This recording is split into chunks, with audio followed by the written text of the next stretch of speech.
listen loud and clear. 95% of the people who purchase gold and silver-related assets usually do it when the price is going up, not when it's going down, which is the antithesis of the market. Like gold is around $9.15 right now.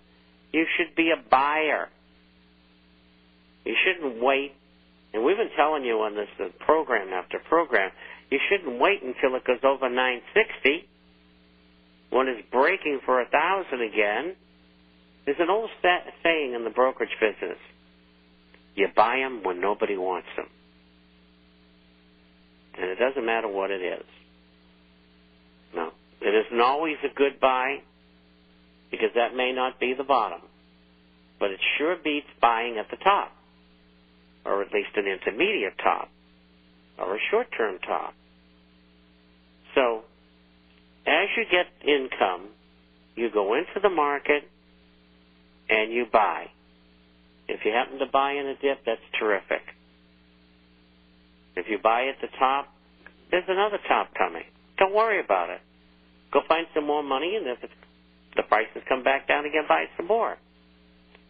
But the off-take factor in jewelry today is probably, if you compared it to 10 years ago, on a scale of 10 years ago, that off-take probably was a 9.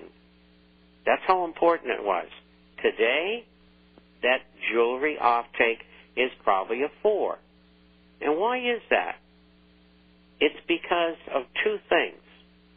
There's a shortfall of 250 tons of gold production every year, and that's getting wider because they're producing less gold.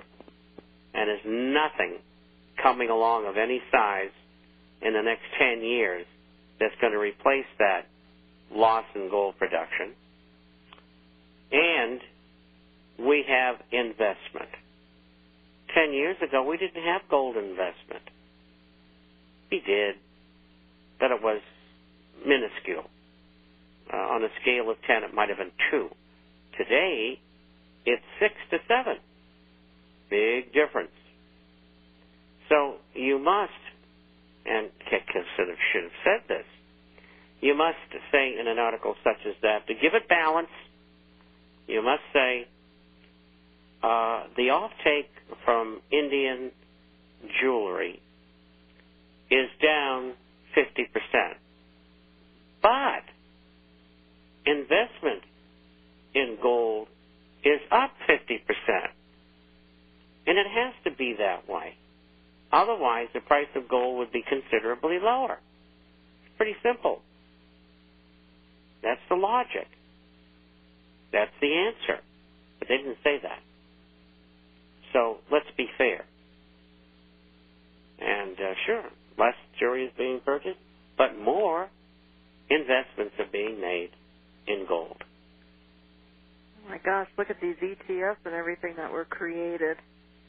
1,058 tons in the gold ETF in New York alone. Now, I question whether they've got that, right, or whether they're playing the futures market, or whether they're lending it out to the United States government or to banks in behalf of the United States government to suppress prices, but that's what they say they've got.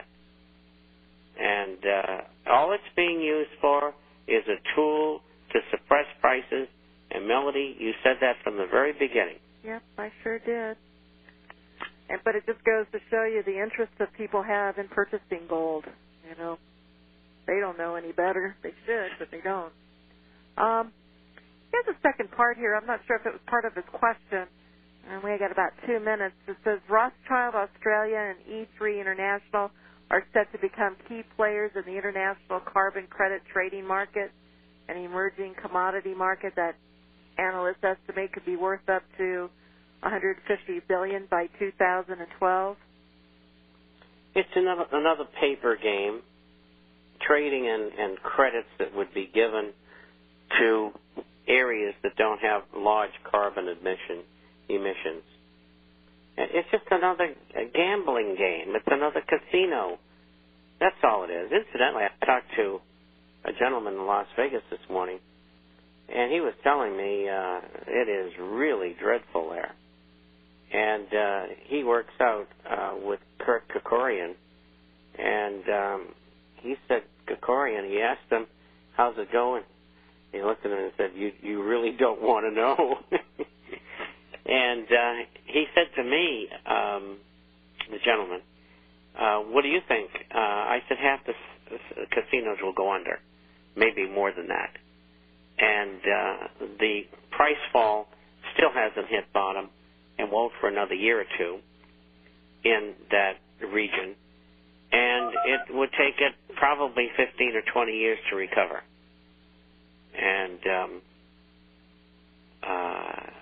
Las Vegas is in for some real problems. 800-375-4188. We're heading to a break here, and we should be back in just a few short minutes, so make sure you stay tuned. And I guess I'll be hearing the music here just shortly. 800-375-4188.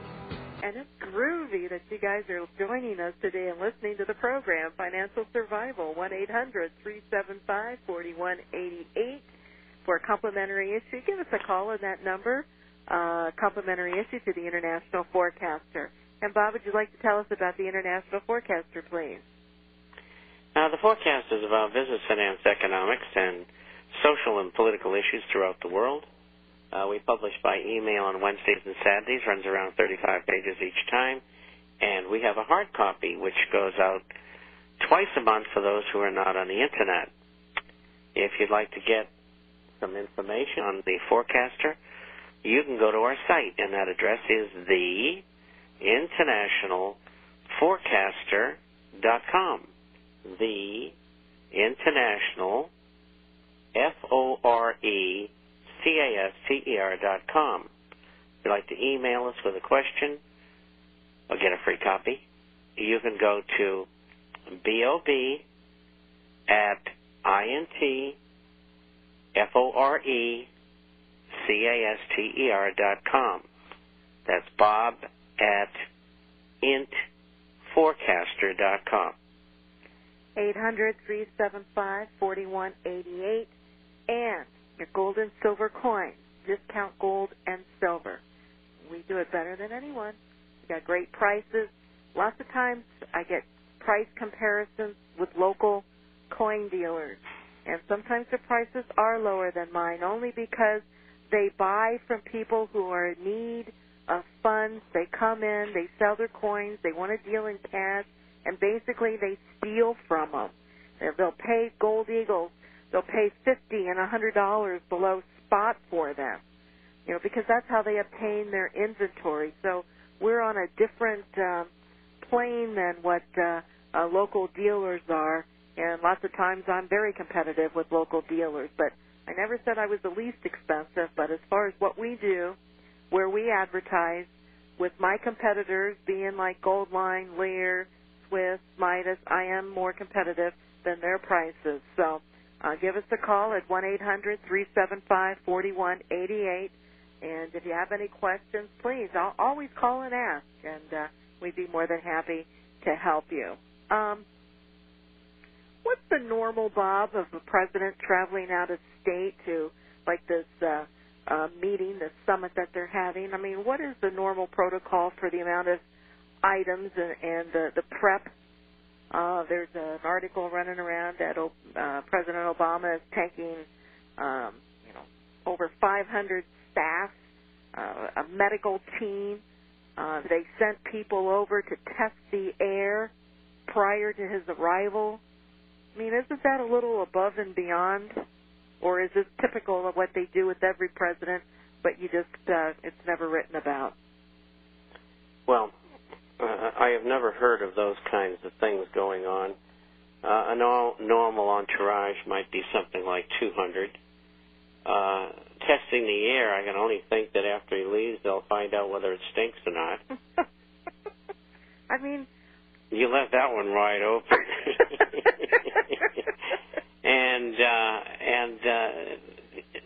all of this, they're sending his bulletproof car over, and of course his bulletproof plane, helicopter. And I can understand those kind of things because there are people who would like to kill the president or any other important personage for whatever reason, and there's a lot of insane people in the world, and so I can understand those things. But as far as 500 people, no, I don't think so. That's way over the hill. I mean, what is this? Just an impression that he's trying to make so he can perhaps have a little more, or is it just an insecurity going over?